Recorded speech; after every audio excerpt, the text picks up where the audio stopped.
Alright, legends. So, today we're going to talk about breathing. A lot of you already know this is one of my favorite topics. I think it's one of the most underutilized recovery tools and also a really, really important component of how we're moving and functioning. And today we're talking specifically about breathing and using it to enhance our recovery. So, first thing you need to know is that our nervous system, which governs a lot about how our bodies move, has essentially two switches. You've got your sympathetic response, which is your fight or flight, your stress response, and your parasympathetic, which is your rest and digest response. And think of them as like two different switches in your nervous system. So the fight or flight mode gets activated when we detect danger or when our body's signaling to us that we need to run away or take action. And then our parasympathetic or our rest and digest response gets activated when the opposite needs to happen, when we actually need to calm down and relax. And it's actually during our parasympathetic phase, which is when we optimize tissue healing. However, most of us in the modern world these days, even though we don't have the threat of dinosaurs, we live in this world of sympathetic dominance where our stress response is firing all the time.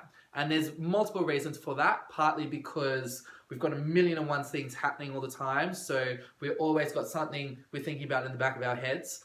Light, because when we're looking at screens late at night, it's signaling to our brain that it's still daytime, which is going to ramp up our cortisol hormone, which is again going to put us back into that state of sympathetic activity.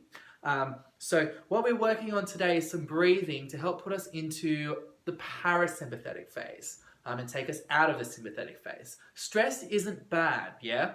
Stress can be really, really, really useful. However, stress where we can't turn it off is bad, and we also need to have access to both in equal measure, the sympathetic and the parasympathetic.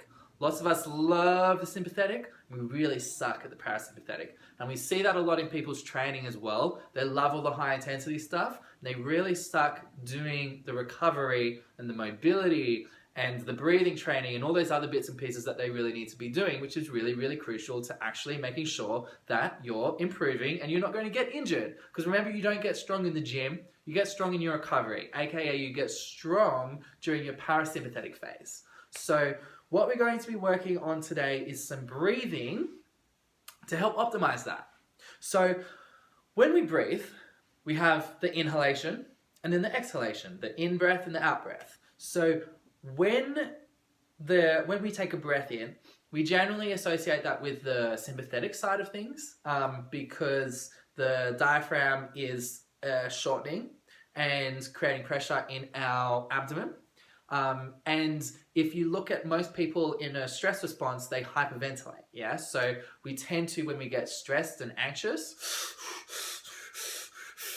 and we actually become what we call hypocapnic, which means that we have this build-up of oxygen and actually a deficiency in carbon dioxide. And that's actually a problem because it's actually the carbon dioxide in our blood that signals chemically to the tissues to actually release the oxygen from the blood and actually go into the muscles.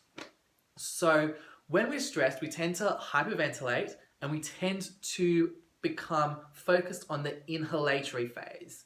We lose control of the exhalation, and you'll see a lot of people do this at the gym or if they're doing any form of rehab, that they're actually breath holding because they're trying to create stability because they're stressed. They're not as relaxed as they could be in that moment. So what we're going to be working on is actually the opposite phase, the exhalation, because it's the exhalation that actually drives the parasympathetic state. So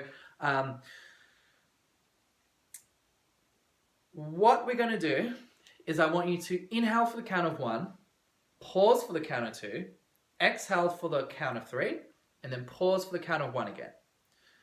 If you can, even better is if you can do it in and out through your nose, because when you're nasal breathing, you get more parasympathetic activation and it's actually going to be even more beneficial. However, if you're one of those people who has a hard time with nasal breathing, definitely go get yourself some nasal strips, do all the nasal sprays that you need to, and then come back and do this bit later.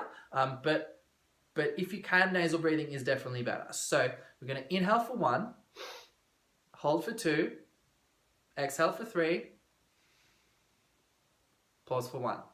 Inhale for 1, pause for 2, exhale for 3, Pause for 1. Really, really important that the exhalation is longer than the inhalation. We refer to this a lot as heart rate variability. And so when a lot of people are stressed, their heart rate stays the same. It's not actually regulated by breathing. And your heart rate should be regulated by breathing. So your heart rate should actually slow down as you exhale. That's that parasympathetic response kicking in, yeah? It's dropping your heart rate. It's putting you into a state of relaxation and recovery. That's when you can optimize tissue repair. So you can actually find your heart rate and actually, as you're exhaling, try and drop your heart rate as well. So let's give this a go. So we're going to inhale for 1, hold for 2, exhale for 3, hold for 1. Inhale for 1, hold for 2, exhale for 3, hold for 1. Now, if that's too easy, we just double the ratios, right? So we inhale for 2, hold for 4, exhale for 6, hold for 2. So it looks something like inhale, hold for 4, exhale for 6,